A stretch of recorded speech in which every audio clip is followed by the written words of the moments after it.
Seminario Médico, cultura médica al alcance de todos. Un espacio de Academia Javeriana.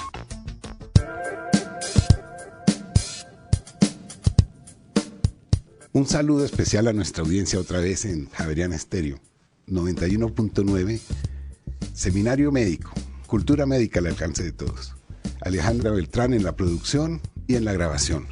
Nuestro invitado especial, Óscar Rivero Salazar, psiquiatra, y quien se encuentra en este momento haciendo el fellow de psiquiatría de enlace. ¿Eso qué es? ¿Eso de psiquiatría de enlace, eso qué significa? La psiquiatría de enlace es una subespecialidad de la psiquiatría general que se encarga de las patologías y los padecimientos psiquiátricos en el paciente médicamente enfermo, en el hospital general sobre todo. Para la interconsulta dentro del hospital. Para la interconsulta dentro del hospital, el abordaje de patologías derivadas de otras condiciones que tienen síntomas psiquiátricos. Bueno, muy bien. Bueno, doctor Riveros, pero hoy vamos a tratar un tema que es, de pronto, está muy estereotipado, diría yo, en la sociedad, que es el autismo. Sí. Se presta para películas y para cosas y, digamos, como para crear leyendas alrededor de él. Antes de cualquier cosa, pues doctor, mil gracias por la invitación. Y pues sí, el autismo es un espectro de patologías, no es una sola.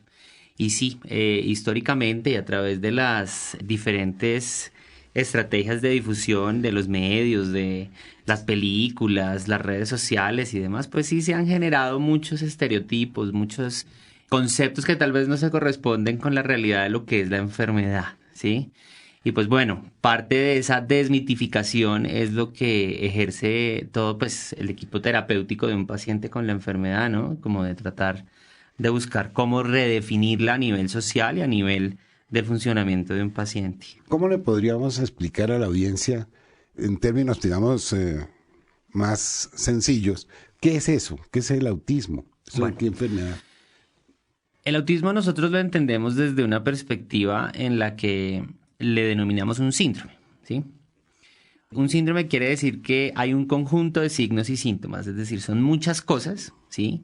Que cuando se reúnen en un mismo contexto, pues nos dan un resultado, que es lo que nosotros denominamos autismo. Fundamentalmente es una alteración neuropsiquiátrica en el sentido de que tiene una alteración a nivel de la estructura cerebral, ¿sí?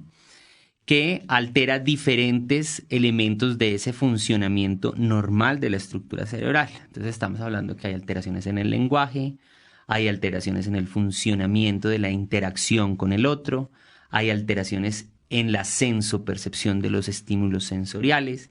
Hay una gran cantidad de situaciones que convergen en el mismo punto en el paciente, ¿sí? Que dificultan un adecuado desarrollo dentro de lo que nosotros denominamos normal, entre comillas, en el funcionamiento normal de un paciente, ¿sí? En su relación, digamos, con el mundo. La relación con los otros, la relación con sus padres, la relación con los pares. Entonces, esto conlleva a un retraso, un retardo en el desarrollo, que es una gran diferenciación que uno debe hacer del retardo mental. Esa era la otra pregunta, porque digamos que es confuso, como lego sí, absoluto en el tema, si estos niños tienen retardo mental o no. Son dos cosas diferentes, ¿listo? El autismo es una alteración que tiene un origen, digamos, posiblemente demostrable a través de diferentes técnicas y demás, y el retardo mental, aunque también involucre una lesión cerebral, ¿sí? Una noxa, un daño que promueve que no haya un adecuado desarrollo de las estructuras neuronales, son dos patologías de un espectro completamente diferente. Una persona puede tener las dos, sí, pero un niño autista no necesariamente es retardado mental y un niño con retardo mental no necesariamente es autista. ¿Cómo podríamos decir la capacidad mental? ¿Cómo se dice, mejor dicho? Podríamos hablar de las diferentes capacidades mentales, ¿sí? El adecuado funcionamiento de las estructuras psíquicas, de cómo funciona nuestro cerebro. Entonces, lo que yo le decía, el lenguaje, la orientación, la interrelación con el otro, la emotividad, la formación de capacidad de vínculo con el otro, ¿sí? Que es una función que esencialmente nace en nuestro cerebro, está alterada en estos pacientes, ¿sí? En diferentes magnitudes, en diferentes proporciones, y eso es lo que nos da lo que se denomina el espectro autista. Claro, entonces es una combinación, digamos, de Exactamente. alteraciones o disfunciones. Es una combinación de disfunciones, sí. ¿Qué tan frecuente es el autismo en nuestro medio y en el mundo, doctor Riveros? Bueno, realmente lo que se sabe actualmente con respecto a la epidemiología de los trastornos del espectro autista es bien variado. Por lo menos en nuestro medio en Colombia no tenemos cifras exactas de cuántos pacientes están afectados por la enfermedad. Esto, bueno, se deriva de la dificultad en el diagnóstico, la dificultad en el acceso a los servicios, etcétera. Es una enfermedad que es mucho más frecuente en niños que en niñas, ¿sí? Hay datos y hay literatura que reportan, ¿sí?, que dependiendo de cuál sea el tipo de autismo, variaría la incidencia de la enfermedad. Podríamos decir que no es una enfermedad muy frecuente. Podríamos decir que 1 de cada 100.000 niños podrían estar afectados por un trastorno del espectro autista, tomando en consideración que el autismo es como el conjunto grande, ¿sí?, que engloba diferentes tipos de enfermedades en lo que nosotros denominamos el espectro de la enfermedad autística. Entonces, en Colombia, lamentablemente no tenemos datos muy claros con respecto, no porque no los haya, sino porque no son muy claros con respecto a la incidencia de la enfermedad, pero... O sea, no se pueden definir tampoco o tan fácilmente esos elementos del espectro autista para medirlos. Se podrían llegar a definir, pero entonces aquí vamos a una cosa que sucede mucho en las neurociencias, particularmente en el estudio de los trastornos de los trastornos del espectro autista. Hacer un diagnóstico definitivo de un trastorno del espectro autista es un proceso largo, es un proceso difícil que requiere una multidisciplinariedad, ¿sí? Y en ese orden de ideas, eso dificulta un poco el registro, ¿sí?, de los casos de los pacientes con autismo en Colombia. Perfecto, doctor Riveros. Ese es el tema que nos va a ocupar después de la pausa aquí en Seminario Médico de Javeriana Estéreo. Según el Centro para Control y Prevención de Enfermedades, 1 de cada 88 niños en Estados Unidos presenta autismo. Dentro de este estudio también resaltan que esta enfermedad se presenta en todos los grupos raciales, étnicos y que es más común que se presente en niños que en niñas. Los estudios también han demostrado que en gemelos idénticos, si alguno de los dos presenta autismo, el otro se verá afectado en un 36 a 96% de las veces. En el caso de los mellizos, las cifras bajan y se puede presentar de un 0 a 31% de las veces, y en el caso de solo ser un hijo, el próximo tiene un 2 a 18% de probabilidad de presentar autismo.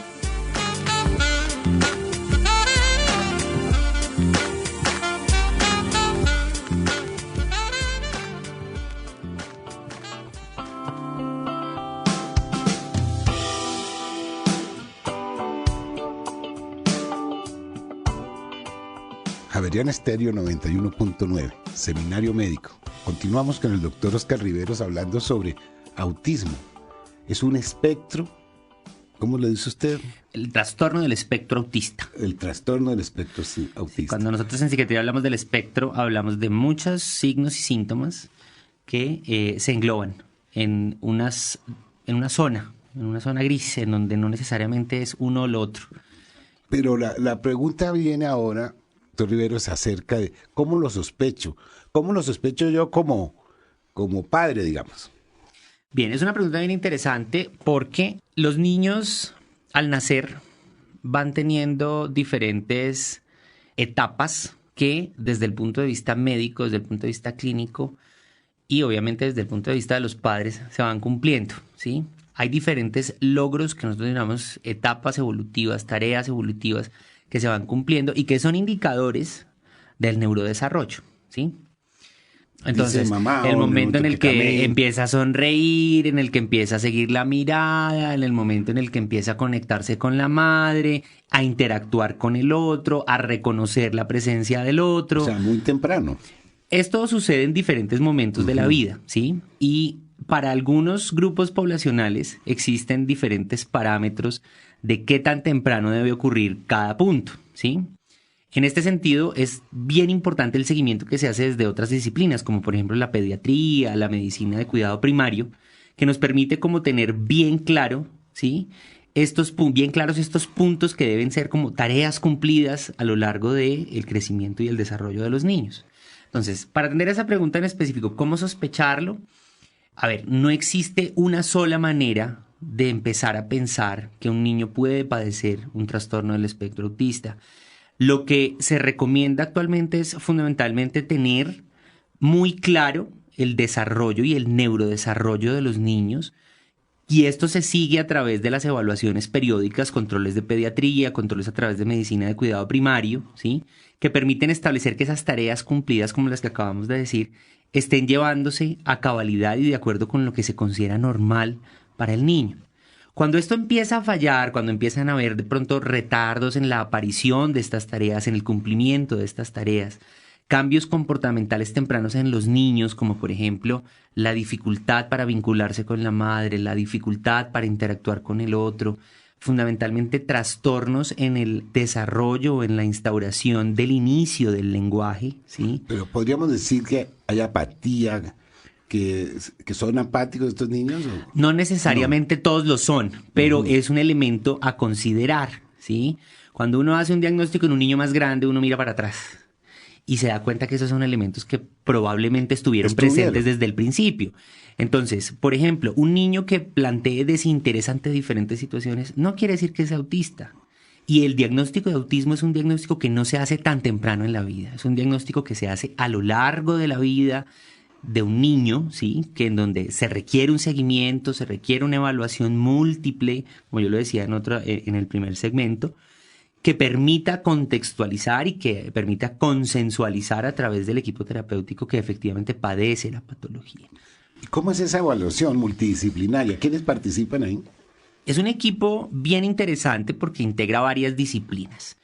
Entonces, fundamentalmente el psiquiatra, ojalá un psiquiatra infantil, que son, digamos, los especialistas de la psiquiatría que se encargan de la contextualización completa del trastorno del espectro autista, la contextualización y el tratamiento. Tratándose de una enfermedad y un trastorno más bien que implica la estructura cerebral, la estructura del sistema nervioso central, la intervención del neuropediatra es fundamental, ¿sí? Asimismo, la intervención del equipo de neuropsicología, que son aquellos quienes se encargan de dar las mediciones respectivas, que son las que orientan el diagnóstico del trastorno del espectro autista, y la parte fundamental del tratamiento y que integra todo ese equipo y del diagnóstico, es la parte de terapia ocupacional, que son quienes efectivamente acompañan desde el inicio de la sospecha hasta el diagnóstico de la enfermedad a estos pacientes y que son fundamentales para una adecuada integración de estos pacientes a una vida lo más normal posible. ¿Y cómo deben actuar los padres dentro de este proceso? ¿Qué papel juegan? El papel más importante junto con el del paciente, porque la enfermedad la padece el paciente, pero las consecuencias de la enfermedad las padece la familia, ¿sí? Entonces, la principal postura que se debe adoptar es la de apertura completa a la posibilidad de un diagnóstico, que en ocasiones suele ser tan mitificado y suele ser como tan estereotipado, lo que hablábamos al principio con el doctor, que genera mucho miedo, genera mucha angustia, lo cual de alguna manera también se manifiesta en que no consulten, acudan a medios poco convencionales para adoptar tratamientos que incluso pueden llegar a lesionar el niño y fragmentar aún más una familia que está asustada, que está temerosa de un diagnóstico que puede ser considerado erróneamente como un diagnóstico fatal, en el sentido en el que no se va a desarrollar, no va a tener una vida tan normal como la que se espera. Y cuando la verdad de las cosas es que no es tan así. Estos niños, cuando son diagnosticados a tiempo, cuando adquieren, digamos, una adecuada educación por parte de las familias y cuando se educa a las familias, tienen muchas posibilidades de llevar una vida muy adaptada. Eso es interesante. Yo creo que es lo que nos va a ocupar también después de este receso, después de la pausa, en Seminario Médico. Vamos a continuar hablando entonces de cuáles son las alternativas terapéuticas y las medidas, digamos, que permiten compensar esta entidad para que sean más funcionales estos niños.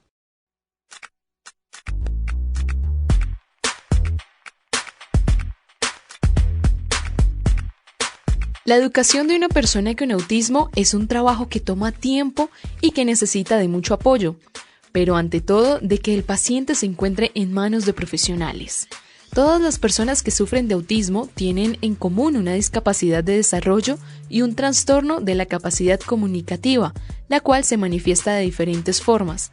Mientras que algunas personas van a necesitar ayuda para comprender situaciones sociales y aprender a reaccionar de la mejor manera frente a estas, otras van a tender a un comportamiento agresivo o autodañino y necesitarán ayuda para controlarlo. Por las diferencias anteriormente mencionadas, es que es importante que antes de iniciar cualquier método educativo se acuda a un profesional especializado en autismo y que sea este quien decida cuál es el mejor programa para que la persona pueda desarrollar todas sus capacidades.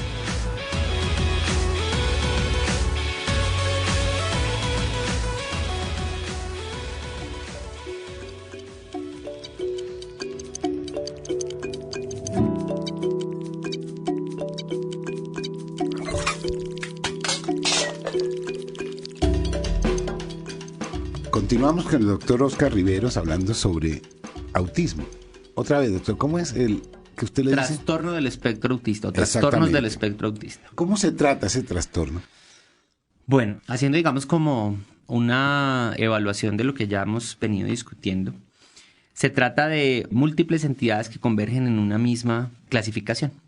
Entonces, el tratamiento no es una sola intervención. Esto es un tratamiento que, así como se requiere un equipo multidisciplinario para abordar el diagnóstico, se requiere de la misma intervención multidisciplinaria para abordar el tratamiento. Tiene que haber, digamos, muchas estrategias para poder integrar a estos niños en su entorno, seguramente.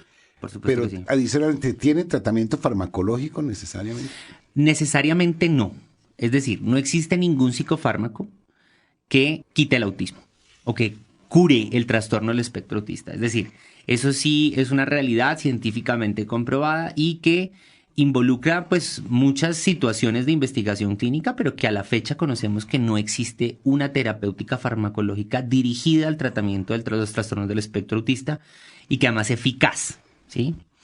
¿Cuándo hay que medicar a los pacientes con trastorno del espectro autista? Cuando, por ejemplo, hay comorbilidades como el retardo mental, en donde hay una disfunción en el control de los impulsos, alteraciones en el patrón de sueño, alteraciones de la conducta alimentaria, alteraciones de la conducta motora que son tan severas que pueden comprometer la integridad del niño.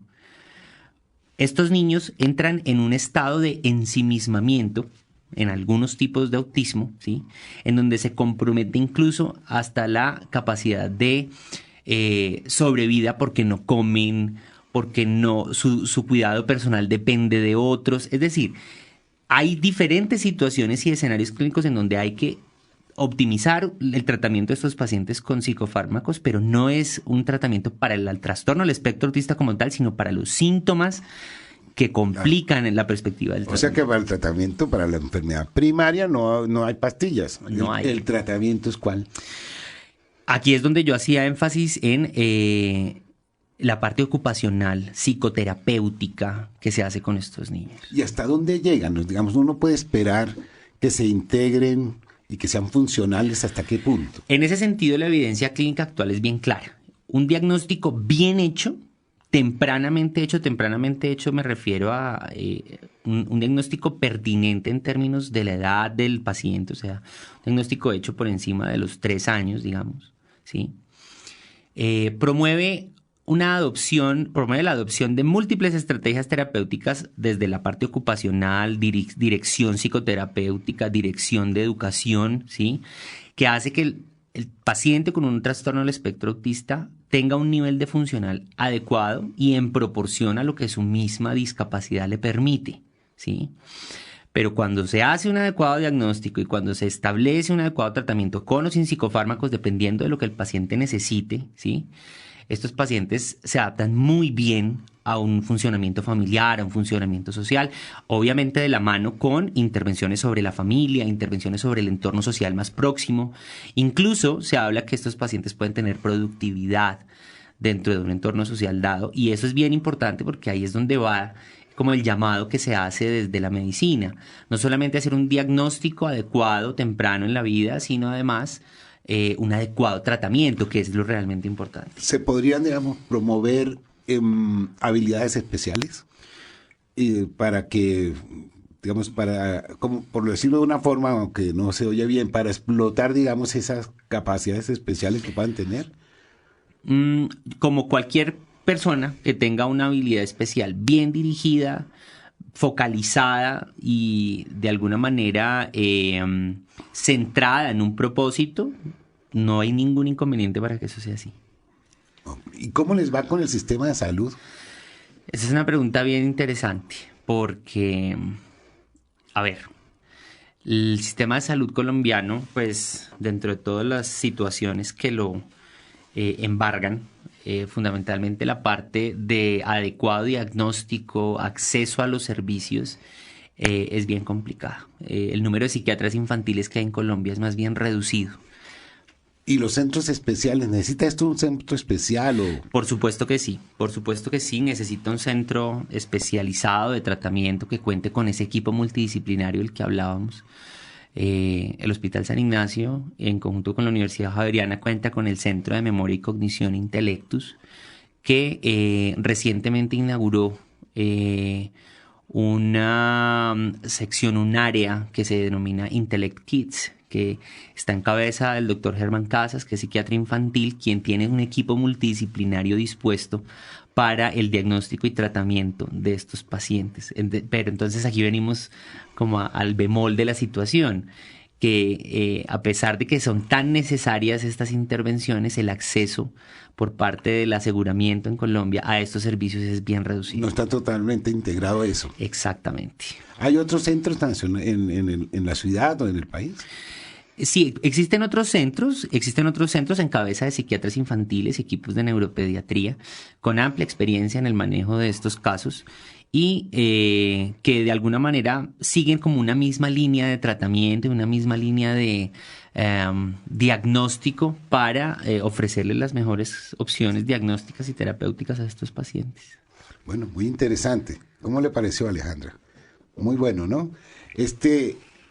Le quiero agradecer especialmente, doctor Riveros, porque tratamos un tema que no es tan simple, no es tan fácil de comunicar realmente, y me parece que puede haber sido muy claro para la audiencia.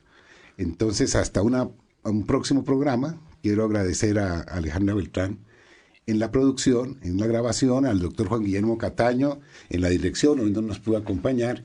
Hoy les presento este programa a José Miguel Silva. Muy buenas tardes y muchas gracias. Muchas gracias. Seminario Médico, cultura médica al alcance de todos. Un espacio de Academia Javeriana.